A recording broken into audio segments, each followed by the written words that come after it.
Saka naman ng maliban maging ikanim na araw, kay Jesus na naisipan sumalo nga kapagkuhan sa tabor na kabundukan dito sa bundok na ito, ipinagsamang totoo ng poong si Hesu Kristo.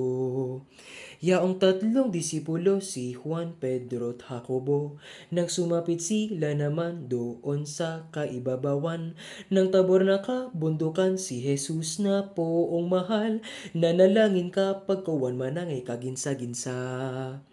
Sa pananalangin niya, ang kataway nagkaiba, dikit na walang kapara, di matitigan ng mata, ang muka ay parang araw.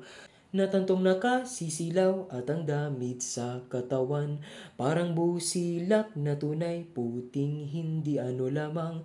Doon naman ay kaharap si Moises at si Elias, nakita rin at namalas yaong mahal na liwanag.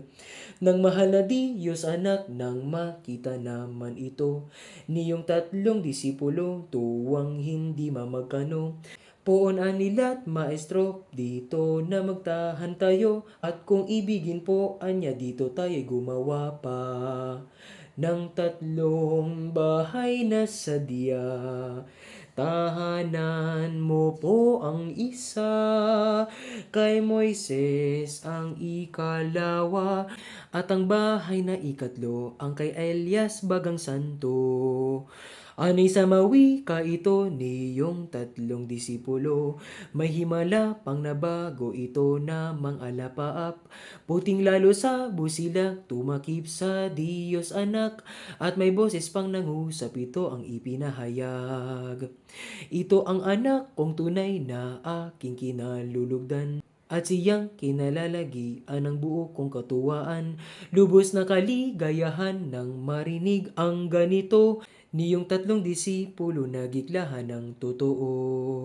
Napasubsob at ng lumo ng panunood kay Kristo, di naman lubhang nabalam itong himalang natingnan, ay manangay kapag kuwan na wala nga at naparam, yaong madang karikitan si Moises at si Elias.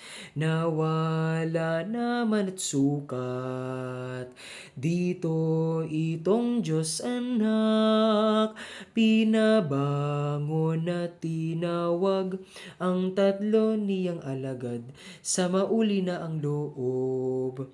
Niyong tatlong disipulos pinangusapan ni Jesus, huwag aniyang ibantog itong inyong napanood. Ngunit kung ako'y patay na at umakyat na sa gloria, doon nyo ibantog na himalang inyong nakita. Nitong aking pag-iiba nang ito'y may pagsaysay, naalis na sila at nanaw at nuwi ng sabayan, balang taong masumpungan kanyang inaralan, balang taong masumpungan kaniyang inaaralan.